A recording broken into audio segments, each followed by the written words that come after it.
En santé, nous sommes avec Dr Djerabi Lebaï-Ndoyom Frankly. Bonjour et bienvenue sur ce plateau. Bonjour madame. Vous allez bien? Super bien. Vous êtes calme, docteur, ça va? Oui, tout va bien, je suis relax. Relax. Et serein. Relax, comme le disait tantôt Halim. Oui, oui. Avec vous, on va parler des ulcères duodénaux, c'est ça? Oui, les ulcères. Ou soit l'ulcère duodénal, c'est ça? Les ulcères gastro-duodénaux. Gastro et duodénal. Parce que vous avez vos termes, vous les médecins et les juristes, donc on n'a pas trop envie d'empiéter aussi. Docteur, c'est quoi les gastro-duodénaux, les ulcères gastro-duodénaux? D'accord, merci pour l'opportunité que vous nous donnez de nous exprimer sur un sujet qui nous tient vraiment à cœur. Alors même en termes de spécialité, voilà, je rappelle que je suis hépato-gastro-entérologue. Donc en définition, quand on parle d'ulcère, c'est une perte de substance. Une perte de substance au niveau de la paroi, soit gastrique, soit duodénale. Je m'arrête à ce niveau. Gastrique veut dire simplement l'estomac, oui. Et duodénal veut dire la première portion de l'intestin grêle. Voilà. Donc, quand il y a une perte de substance à ce niveau, et la paroi est constituée de plusieurs couches, en gros 4 couches. Il y a la muqueuse qui est là, il y a la sous-muqueuse, et il y a aussi la musculeuse. Donc, quand la perte de substance au niveau de ces deux organes arrive à franchir au moins ces 3 couches, en ce moment, on peut parler enfin d'un ulcère gastrique ou duodénal, ou les deux en même temps. D'accord. Comment on ressent ça pour ceux qui nous regardent quand on a mal où exactement? D'accord, donc c'est pour parler des signes. Oui. Ok, d'accord. Le principal signe de cette maladie, c'est ce qu'on appelle en gros l'épigastralgie. Alors l'épigastralgie, c'est une douleur qui est au niveau du creux xiphoïdien, c'est-à-dire que entre les deux mamellons, il y a un creux qui est là-bas. Quand on sent une douleur à type de brûlure, voilà, qui commence par irradier vers le dos. Oui. Et souvent, c'est ici. Oui, c'est ici, précisément vers ici, voilà, qui peut irradier vers le dos et qui peut être déclenché par une faim douloureuse et aussi qui peut être calmé par la prise d'aliments. Par exemple, est-ce que c'est la gastrite, comme on le dit, j'ai la gastrite Oui, gastrite, c'est un terme encore plus spécifique. Okay. Voilà. Il y a la gastrite qui est là et il y a l'ulcère qui est là. Là, ce sont des définitions quand même un peu histologiques. On ne va pas trop rentrer là-bas. Il n'y a pas trop de lien avec les deux maladies, c'est ça? En gros, c'est la même entité. Mais la définition découle maintenant au niveau d'un point un peu qu'on appelle l'anatomopathologie. C'est quand on fait d'abord, on voit qui est ulcère, qui est gastrite. Docteur, moi je reviens à ce que vous avez dit tantôt aussi. Vous avez parlé de la faim. Moi, il m'arrive des moments où je déclenche une de ces faims, je peux trembler.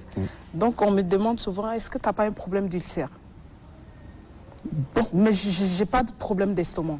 Quand j'ai faim, mais quand je dois manger, je mange très bien aussi. Vous n'avez pas de problème a priori? A priori. Voilà, parce que effectivement, tout le monde est en bonne santé apparente. C'est comme ça que nous on le dit. Mais l'ulcère, oui, non. Voilà, l'ulcère, on va revenir comment on détecte l'ulcère. On va revenir dessus. Parce qu'il m'a demandé, est-ce que tu n'as pas un problème d'ulcère? L'ulcère, souvent, alors que quand j'ai fait, ça provoque... Même pas un médecin, c'est un ami qui m'a posé la question. Oui, on aime souvent le dire. Et je n'ai même pas fini avec même les signes de l'ulcère. Le diagnostic de l'ulcère, c'est un diagnostic qui se fait pendant un examen qu'on appelle l'endoscopie digestive haute, ce qu'on appelle communément la fibroscopie.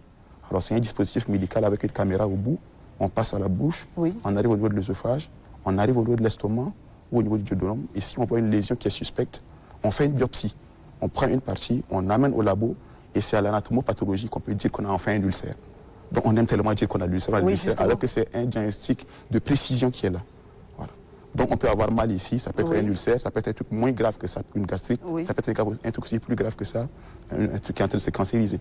Donc c'est pour dire que l'ulcère, on n'aime pas lancer ça comme ça, mais il suffit quand même de venir voir un spécialiste comme il se doit, faire l'examen approprié et en ce moment, on peut dire qu'on a l'ulcère. Sinon, toute brûlure d'estomac n'est pas synonyme d'ulcère. D'accord. Voilà. Moi, je n'ai pas mal. Hein. J'ai pas mal. C'est juste que je déclenche une faim assez atroce. D'accord. Est-ce que c'est lié aux émotions?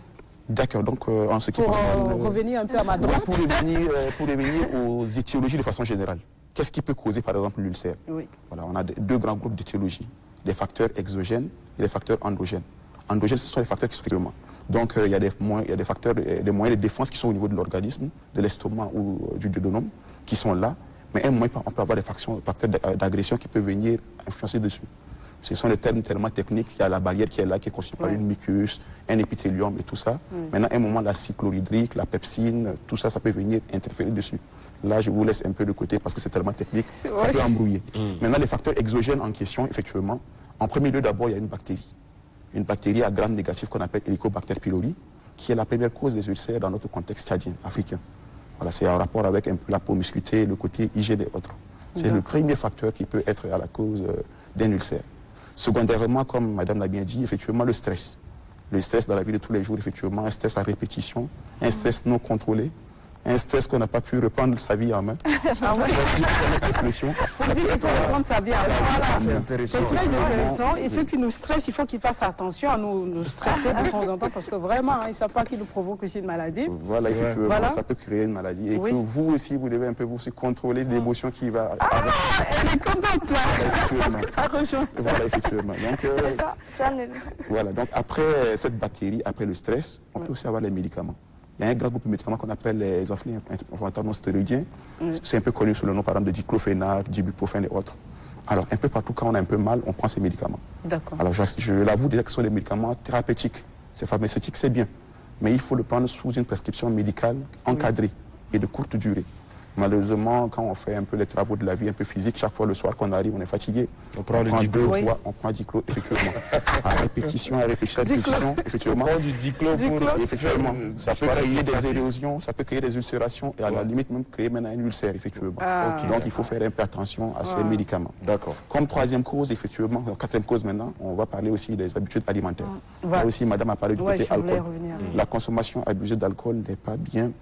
La consommation de tabac n'est pas du tout à encourager. Et aussi la consommation des aliments très épicés, avec le temps, ça peut créer des érosions qui peuvent évoluer vers un ulcère. Par exemple, docteur? Oui. Le piment? On peut en consommer, mais c'est l'excès. Et quand on parle des épices, c'est un peu partout, le piment et d'autres épices. Le gingembre, les poivres. Le gingembre, on n'a pas dit de ne pas en prendre. Ça a toujours des vertus. Oui. Mais effectivement, en termes de médecine, tout excès comme toute carence peut être nuisible. D'accord. Il faut faire un peu attention. Alors, comme derrière signe aussi, il y a aussi le côté génétique qui est là. Effectivement, si on a un parent du premier degré qui fait un ulcère, on a cette malchance de développer cette maladie. Tout comme aussi les hommes sont plus exposés aux ulcères. On ne sait pas si c'est par rapport aux femmes qui nous stressent. Merci, on a écrit ce matin. Effectivement. Merci, donc, c'est en gros Là, vous avez placé le mot à sa place, parce qu'on est beaucoup plus stressé. Est-ce que c'est le stress? Voilà, le stress aussi. Voilà. Est-ce que ce n'est pas votre alimentation? Bon, vous allez dire que c'est nous qui faisons la cuisine, mais bon. Pour ceux qui nous regardent, puisqu'il nous reste 1 minute, m'a dit. Certainement, moins d'1 minute maintenant, ils vont se demander comment arriver à régler ça. Est-ce que il y a des opérations ou bien quelle est la solution? Oui, il y a des complications de l'ulcère qui sont là. Ça peut être une hémorragie quand on vomit du sang, ça peut être une perforation carrément, ou on peut faire une hémorragie interne, ça peut être carrément aussi une cancérisation. Un ulcère gastrique peut se cancériser tôt ou tard. Donc, effectivement, il y a des cas qui arrivent, les gens qui arrivent avec un vomissement, on se dit qu'on l'a empoisonné. Quand on fait la fibroscopie, on voit que voici une lésion qui est en rapport avec l'ulcère qui est là. Donc de 1, je voudrais se dire aux gens que l'ulcère, ça s'est guéri. Voilà. On peut faire un bon traitement qui est bien suivi et on peut faire une cicatrisation normale. Maintenant, quand on prend à la légère aussi, ça peut évoluer vers beaucoup de choses qu'on ne peut pas vraiment dire pour effrayer les gens. Voilà. Donc l'ulcère existe, on peut prendre ça en charge si on vient taper à la bonne porte et qu'on est aussi assidu au traitement et qu'on suit aussi les conseils de la vie. Effectivement, une alimentation équilibrée, un peu de sport, réguler le stress, ne pas prendre les médicaments à tout bout de chemin, ne pas prendre assez d'alcool, de tabac, tout ça, ça peut nous éviter d'arriver à cet ulcère. Voilà, donc, docteur, vous êtes très convaincant. Moi, je suis convaincu ce matin. Merci beaucoup. Merci. Docteur Ndjerabé Lebaindoyom Frankly, merci d'être venu sur ce plateau. C'est un plaisir, c'est moi qui vous remercie. Très intéressant tous les deux. Les deux sujets s'enchevêtrent. Oui, justement. J'espère que madame... Des émotions à la santé. Exactement, ça impacte la santé. De la guérison mentale. Mentale, psychologique, tout ça, ça va ensemble. C'est pour ça que le docteur l'a très bien expliqué. On est responsable, au fait. Il y aura toujours des situations qui vont nous énerver, des gens qui vont nous énerver, mais la santé nous appartient.